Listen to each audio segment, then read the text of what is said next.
आज मेरे पास है, उन सब पर पूरी चर्चा करेंगे। उससे पहले अगर आप हमारे YouTube चैनल पर नए हैं तो सबसे पहले चैनल को जरूर सब्सक्राइब करें और बेल आइकन। वापस आता हूं संजय मिश्रा जी आपके पास। संजय जी देखिए, एक तरफ तो ये कहा जा रहा है कि 1 लाख नौकरी निकलेगी, लेकिन बड़ी चीज ये भी है कि इधर अतिथि शिक्षक जिनको 35% रिजर्वेशन की बात कही गई है, संविदा कर्मी भी उम्मीद लगाए बैठे हैं, जो आउटसोर्स कर्मचारी हैं जो 10-10, 15-15 साल से आउटसोर्स पर हैं वो भी उम्मीद लगाए बैठे हैं। तो अगर देखा जाए मोटे मोटे तौर पर तो ऐसी बहुत बड़ी एक फहरिस्त है जो ऑलरेडी अच्छा क्लेम रखती है, उनके पास वैलिड रीजंस हैं कि इन 1 लाख पदों पर उनकी नियुक्ति होनी चाहिए। तो क्या आपको जानकारी मिल पाई है, फ्रेश लोगों को मिल पाएगी, या अभी सरकार को पुराने लोगों को पहले एडजस्ट करना चाहिए, उसके बाद अगले चरण में नए युवाओं को लेना चाहिए? क्या स्थिति लग रही है आपको? देखिए, सबसे पहली बात तो यह है कि मैं शर्मा जी को सुन रहा था, अच्छी बात है। आपको एक वरिष्ठ पत्रकार के तौर पर बात करना चाहिए और युवाओं की जो पीड़ा है उसको रखना चाहिए। भाजपा प्रवक्ता के तौर पर आपको बात नहीं करना चाहिए। और रही बात 1 लाख रोजगार देने की, तो ऐसा नहीं है, इससे पहले भी 15 साल की सरकारें रही हैं। शिवराज सिंह चौहान जी कितनी बार 1 लाख नौकरी की घोषणाएं की है, कितनी भर्तियां निकल रही हैं, कैसे निकल रही हैं, कितने रोजगार मेले लगाए जा रहे हैं। 10-10 करोड़ रुपए से ज्यादा एक रोजगार मेले के आयोजन में लगता है। वो किसका पैसा है? उस रोजगार मेले के बाद में कितने लोगों को रोजगार मिलता है? फूड डिलीवरी का एक पोस्ट ग्रेजुएट लड़के के लिए वो पोस्ट डिलीवरी की नौकरी मिलती है। उस विषय पर बात नहीं होगी। और यहां तो आप पेपर लीक और घोटाले तो छोड़िए, यहां तो बेरोजगारों की संख्या में भी सरकार डाका डाल रही है। विधानसभा में पूछे गए सवाल में सरकार ने बताया कि 2023 में जो रजिस्टर्ड बेरोजगार है मध्य प्रदेश में वो लगभग 36 करोड़ के आसपास है, और 2023 में ये घट के लगभग 25 लाख 82 हजार के आसपास हुए। तो जो इसका डिफरेंस आ रहा है लगभग 9,90,000। 36 लाख बोलना चाह रहे होंगे संजय मिश्रा। पहले संजय पहले फैक्ट ठीक कर लीजिए, आप करोड़ों बोल गए। आप जो डेटा दे रहे हैं 82,000। ठीक है, चलिए ठीक है। मैं आपका सवाल के साथ ही 2024 का जो आंकड़ा हुआ, मेरा सवाल जो था वो मैं ये जानना चाह रहा था कि एक युवा की नजर में आपको क्या लगता है, पहले जो ऑलरेडी जॉब में है, जिनकी पक्की नौकरी नहीं है, उनका इस पर हक होना चाहिए, या आपको लगता है कि पहले फ्रेश युवा जो 10-20 साल से डिग्री लिए बैठे उनको हक होना चाहिए, या इसके बीच में एक अच्छा सा समन्वय बना दिया जाना चाहिए? उसकी प्रक्रिया कैसी हो? क्योंकि अभी इस पर भी झगड़े होंगे, इस पर भी कोर्ट केसेस चलेंगे कि संविदा कर्मियों को पहले रखना था इतने % या अतिथि शिक्षक को रखना था। वो एक सर्वमान्य हल क्या हो सकता है? देखिए, मेरे हिसाब से जितना मैंने काम किया है, क्योंकि मैं खुद युवा हूं, मैं खुद रोज देख रहा हूं उनकी पीड़ाओं को, उनके बीच में हूं, तो जो मध्य प्रदेश के अंदर जो सबसे पहले, अगर सरकार सच में हम युवाओं का भला चाहती है तो जो ये सगुफे नहीं, जितने सरकारी पद हैं, हाँ ये है कि सरकारी नौकरियां हर किसी को नहीं दी जा सकती, लेकिन जितनी नौकरियां हैं कम से कम उनको भरने की प्रक्रिया शुरू करे, ताकि जो तैयारी करने वाले छात्र छात्राएं उनको मिल पाए। और रही संविदा बेस, तो हर संविदा वर्ग के जो है लोगों को एक साथ नौकरी नहीं दी जा सकती, तो कहीं ना कहीं एक सेतु बनाना पड़ेगा। और जो मैं बहुत पहले से बोलता आया हूं कि मध्य प्रदेश, क्योंकि आज का दौर जनसंख्या बहुत है, तो जो मध्य प्रदेश में या सरकारें जो भी हैं, रिटायरमेंट की उम्र सीमा जो लगातार 60 से 62 से 64 करने पर तुली है, तो वो 60 वर्ष से घटा के उसको कहीं ना कहीं 58 वर्ष या 56 वर्ष कर। ठीक है संजय जी। मैं अब जल्दी से आ जाता हूं डॉक्टर प्रेम व्यास आपके पास। डॉक्टर प्रेम व्यास जी, देखिए अभी ये फॉर्मूला निकालने में भी बहुत माथापच्ची होगी, क्योंकि सरकार इनिशिएट तो करती है, पर किसको कितनी प्राथमिकता दें, कितना शेयर दें इस 1 लाख की नियुक्ति का, इसको लेकर के भी बहुत सवाल उठेंगे। इसका फॉर्मूला अब तैयार होगा या इस पर होमवर्क कर लिया है सरकार ने? नहीं, निश्चित रूप से देखिए, इसके पूर्व में भी जब प्रारूप तय किए गए थे तो निश्चित रूप से सबके लिए एक अलग अलग पद का निर्माण किया गया था, चाहे पटवारी हो, शिक्षक हो, पैरामेडिकल स्टाफ हो, फॉरेस्ट स्टाफ हो, जेल गार्ड हो, और पुलिस विभाग की भी जो पिछले 7,500 भर्तियां पूर्व में की जा चुकी है। 90,000 से ज्यादा लोग आज कार्यरत है, और निश्चित रूप से हमने स्वरोजगार और रोजगार दोनों को साथ में लेकर चल रहे हैं। पिछले 10 सालों का शिवराज सिंह जी चौहान का जो आंकड़ा था उसमें लगभग 3 लाख जॉब्स का सृजन हुआ था, रिकॉर्डेड है। और उसके बाद में अभी जो हमने प्रयास किया वो निश्चित रूप से उसमें 2,45,000 करोड़ के निवेश प्रस्ताव और लगभग 2 लाख से ज्यादा जॉब्स का सृजन, ये दोनों बातें महत्वपूर्ण होती है। और दूसरी चीज है, बुंदेला जी कह रहे थे कि 15 महीने में तो शर्मसार हुआ था। आप बताइए 2003 की अगर बात करेंगे तो 9,000 उद्योग बंद हो गए थे, लेकिन आज ईज ऑफ डूइंग सर्वे की बात करिए, उसमें मध्य प्रदेश पहले 5 पोजीशन पर। एक्सपोर्ट प्रीपेंडेंशियल इंडेक्स की बात करिए, उसमें मध्य प्रदेश प्रथम 3 राज्यों में। आज हम उस पोजीशन में कि आज हम जॉब सिक्योर कर रहे हैं, आज हम जॉब्स की तरफ प्रदत्त कर रहे हैं। और दूसरी बात है कि विकास की बात को लेकर बात करेंगे तो मध्य प्रदेश में भरपूर विकास हर क्षेत्र में हो रहा है। आप देखिए, भवनों का निर्माण 8 लाख शहरों में, लगभग 37 लाख ग्रामीण क्षेत्र के बाद निश्चित रूप से सभी प्रारूपों में सरकार कार्य कर रही है। अतिथि शिक्षकों का मानदेय हमने बढ़ाया, कर्मी कल्चर ला के इस प्रदेश का बंटा ढाल शिक्षा व्यवस्था में आपने करा था। कर्मी कल्चर की व्यवस्था को समाप्त करने के पश्चात में लगभग अभी जब कोर्ट का निर्णय आया तो 3,000 अतिथि शिक्षकों का जो है मार्ग प्रशस्त हुआ है। उसके पूर्व में 9,000 जो सैलरी थी उनको हमने कहा था बढ़ाएंगे, तो 18,000 करने का कार्य करा, 11,000 को हमने 22,000 करा, 13,000 को हमने 26,000 करा, और पूर्व की गई मांगों को हमने निश्चित रूप से पूर्ण करा है। प्रदेश सरकार प्रदत्त है युवाओं के विकास के लिए, इसीलिए चाहे इन्वेस्टर्स मीट हो, चाहे रोजगार हो, चाहे स्वरोजगार हो, सभी माध्यमों से लाभ होगा। ठीक है। आप देखिए अवनीश जी, एक चीज है कि अगर कोई काम करे और वो गलत करे तो उसको टोक के समझ में आता है, पर कोई कहे कि मैं ये काम करूंगा और वहीं से टोकने लगे तो फिर विपक्ष की मंशा पर सवाल खड़े होते हैं। आज उन्होंने ऐलान किया और अच्छी बात है कि डेट बताई है कि हम दिसंबर 24 से भर्ती प्रक्रिया शुरू कर देंगे। अभी भी आपको क्यों शंका हो रही है?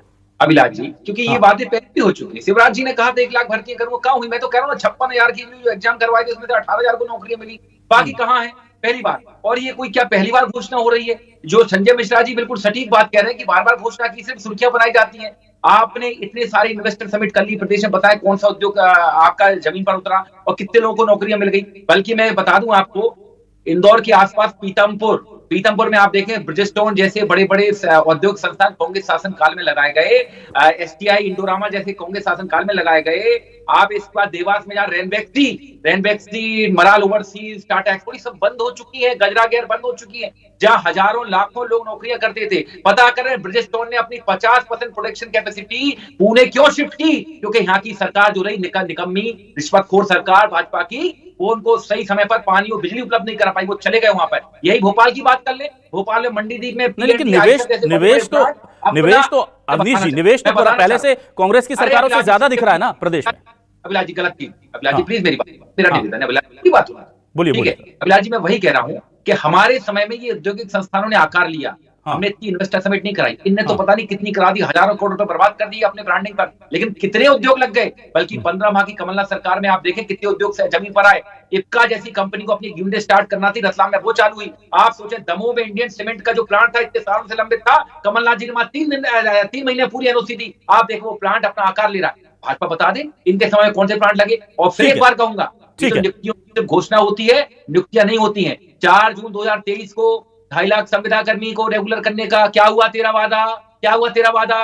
20 साल से तुम्हारी सरकार है और कह रहे हो अब ये मोहन यादव की सरकार है। तो पहले क्या यहाँ के मुख्यमंत्री युगांडा के कोई थे क्या कि जो आप कह रहे हो कि शिवराज जी को पहचानते नहीं हो क्या? ठीक है 18 साल मुख्यमंत्री रहे बाबूलाल को, और इसके अलावा आप उनको उमा भारती जी को पहचानते नहीं हो, वो भी आपकी पार्टी की थी। ठीक है अवनीश जी, चलिए मैं रमेश शर्मा जी के पास आता हूं। हो गए उनके कार्यकाल में बता दिया क्या उद्योग आकार लिया देश में। आप बता दें आपने उद्योगों को खाया, बंद किया है। आप अवनीश जी ठीक है, भाजपा ने रोजगार अवनीश जी ठीक है, अवनीश जी ठीक है। देखिए रमेश शर्मा जी, ये बात तो सही है कि पूर्ववर्ती जो अनुभव रहे हैं युवाओं के, वो बहुत कटु रहे इस मामले में, क्योंकि बहुत सारे ऐलान हुए जो जमीन पर नहीं उतर पाए और वो ऐलान होते गए। और बाद में अभी हमने देखा कि स्कूल शिक्षा मंत्री ने कह दिया था कि अतिथि जो होते हैं वो ऐसा थोड़ी है कि मेहमान घर पर कब्जा कर लेगा। बाद में फिर उन्होंने उस बयान पर खेद भी प्रकट कर दिया। लेकिन इन सब चीजों से लेकर थोड़ा सा माहौल जो है, इसके लिए सरकार के ऊपर अब ये बड़ी जिम्मेदारी होगी, बहुत बड़ी चुनौती होगी कि इसको एग्जीक्यूट करके एक बार भरोसा पैदा कर लिया जाए मध्य प्रदेश की जनता और खासतौर से युवाओं में, कि हम कोशिश कर रहे हैं कि स्थिति को आपके पक्ष में और ज्यादा बेहतर तरीके से ला पाएं। देखिए, इससे पहले की जो भी सरकारें रही हैं, कांग्रेस की सरकारें भी रही है, भाजपा की सरकारें भी रही है, पहले के निर्णयों में जिनमें जो एग्जीक्यूशन नहीं हुआ उसके 2 कारण रहे।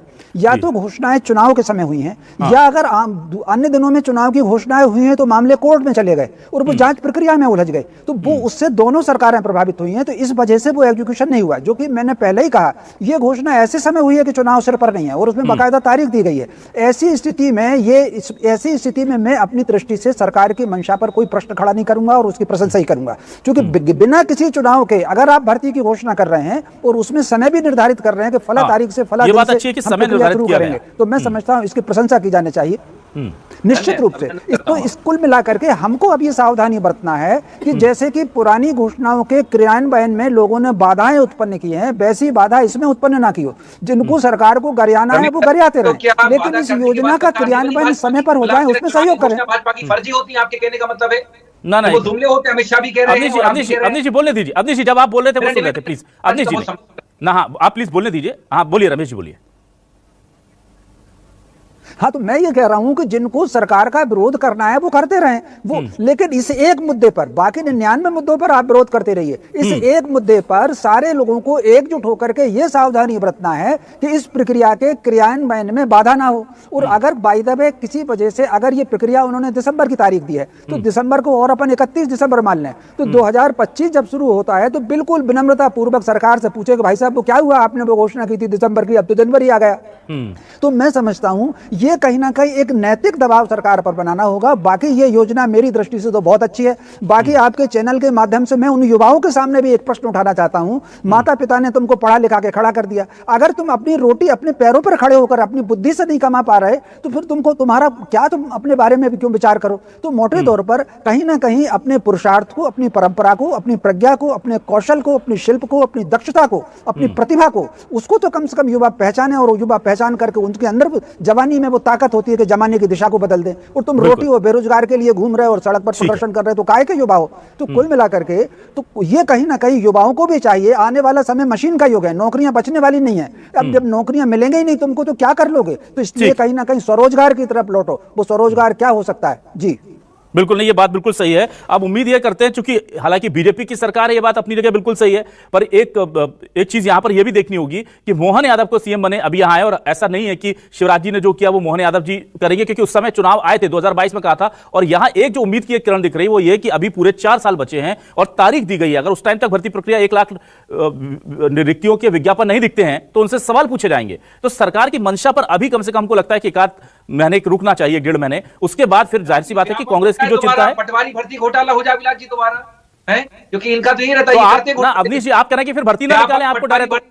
अवनीश जी फिर तो फिर भर्ती ना निकालें डायरेक्ट, तो कैसे निकालें। अच्छा आप फॉर्मूला, अवनीश जी फॉर्मूला बताएंगे। चलिए अवनीश जी आप फॉर्मूला बताइए कि कैसे निकालें। ठीक है सुनिए, अगर तारीफ करने से या डिंडोरा लोन दिए वो बैंकों के एनपीए देके कितना बढ़ गया। स्वरोजगार ऐसे नहीं होता, स्वरोजगार के लिए आपको प्रॉपर्टी यहाँ पे शर्मा जी आप यहाँ पे करेंगे क्या, किराने की दुकान खोलेंगे, मेडिकल खोलेंगे, कपड़े ना एक मिनट अवनीश जी मेरा सवाल ये है। अवनीश जी एक मिनट, अवनीश जी पावर जनता की घट चुकी है। अवनीश जी आप मेरी बात सुनिए। लिख रहा है वो, अवनीश जी आप मेरी बात सुनेंगे। अवनीश जी सुनने के मूड में नहीं है, आज सुनने के लिए आए नहीं है वो, आज सिर्फ बोलने के लिए आए। अवनीश जी मैं ये कह रहा हूं, आप मुझे हाँ या ना में जवाब दीजिए। आप चाहते हैं लोगों को नौकरी मिले सरकारी या नहीं, हाँ या ना चाहते हैं? तो उसके लिए प्रक्रिया निकालनी पड़ेगी। पटवारी भर्ती घोटाला जैसा नहीं करने देंगे आप। एक मिनट अवनीश जी, अब आप, मैं जो बोल रहा हूं उसके लिए प्रक्रिया निकालनी पड़ेगी, व्यवस्था बनानी पड़ेगी, या बिना ऐलान किए बिना प्रक्रिया के कर दें। अगर कोई दूसरा फॉर्मूला आपको बताइए।